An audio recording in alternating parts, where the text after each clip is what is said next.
কালকে আমার মারা কেন গালাগালি করছেন, আমি তোর মারা গালাগালি করিনু, আপনি কইছেন এই মেশিন চালায় ফোন দিয়ে বাঁশ গলওয়া দিবেন, বড় বাঁশ গলওয়া দিবেন, মেশিন চালায় গিল্লাই। যারা পরিচালনা করছে তারা বলছে যে এই জমিগুলো তাদের মানে প্রজেক্টের অধীনে নয়, তারা দাবি জানিয়েছে। আর যারা কৃষক করছে তারা বলছে এই প্রজেক্টের অধীনে। এখানে যাক আমরা সরজমিনে আনছি, প্রজেক্টের অধীনে হোক বা নাই হোক, ফসল যেহেতু করছে এটা বাঁচাইতে হবে, যেভাবে হোক এটা বাঁচাইতে হবে। কৃষি নির্ভর বাংলাদেশের জাতীয় অর্থনীতিতে এর অবদান অনস্বীকার্য। আমরা এখন যেখানে এসেছি সেটি হলো ফুলগাজী উপজেলার দক্ষিণ তালবাড়িয়া একটা কৃষকের মাঠে। বিশাল প্রান্তরে অন্তত হাজারো বিঘা সম্পত্তি এই কৃষকদের। এখানে পানির সেচকে নিয়ে দুই পক্ষের অন্তত একটা বর্ষা চলছে, কেউ বলছে পানি পাচ্ছে না, আর কেউ বলছে পানি দিচ্ছে। এই অবস্থা দীর্ঘদিনের। বিগত আওয়ামী লীগ সরকারের আমলেও এই সেচ প্রকল্প নিয়ে একটা প্রশ্ন ছিল। বর্তমান সময়ে নতুন সরকার আসার পরেও এখন সেই সমস্যাই রয়ে গেল। আসলে এটার সমাধানই বাকি। আমরা এই যতগুলো কৃষক এখানে দাঁড়িয়ে আছে, এখানে পক্ষ বিপক্ষ উভয় কৃষকগুলো আছে। আমরা জানি না এর সমাধান কি, নিশ্চয়ই সরকার প্রশাসন এর সমাধান খুঁজে নেবে। আজকে 15 বছর পর্যন্ত এই মেশিনের সদস্য এরা দুইজনে ছিল, আজকে মামুবাগিনা দুইজনে, কিন্তু কি দেখা গেছে কি এই স্ক্রিম আইনাসাইরা এই মানুষের জনগণের এই কষ্ট। কৃষি মাঠের ভিতরে রোজার ভিতরে বহুত পরিমাণ কষ্ট নিয়ে মাঠে আমি দাঁড়া রয়েছি। আমি একজন কৃষকের ছেলে। আমি এখানে আজকে প্রায় 14-15 বছর ধরে এখানে চাষ করি।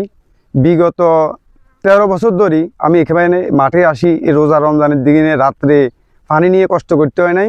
গত 2 বছর আমি সরকার যাওয়ার পরে গত 2 বছর স্কিমে চাষ করতেছি, প্রচুর পরিমাণ কষ্ট করতেছি আমরা।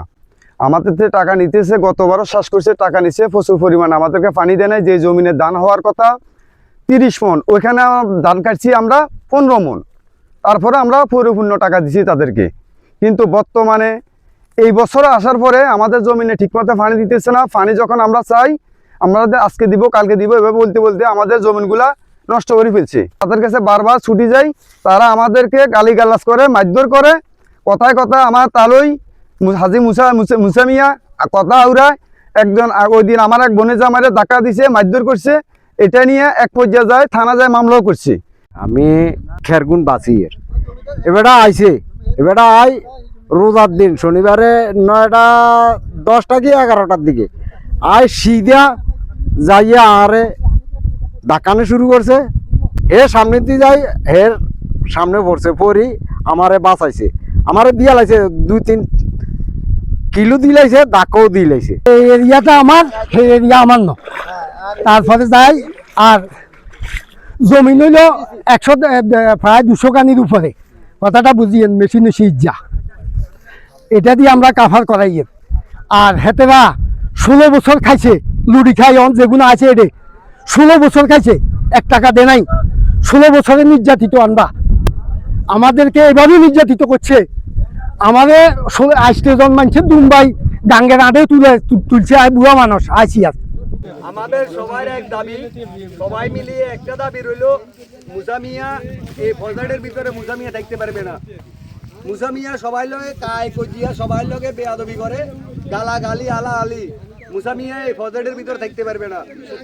আমাদের যত জমিন যত শুকাইতেছে সব মুসামিয়ার কারণে।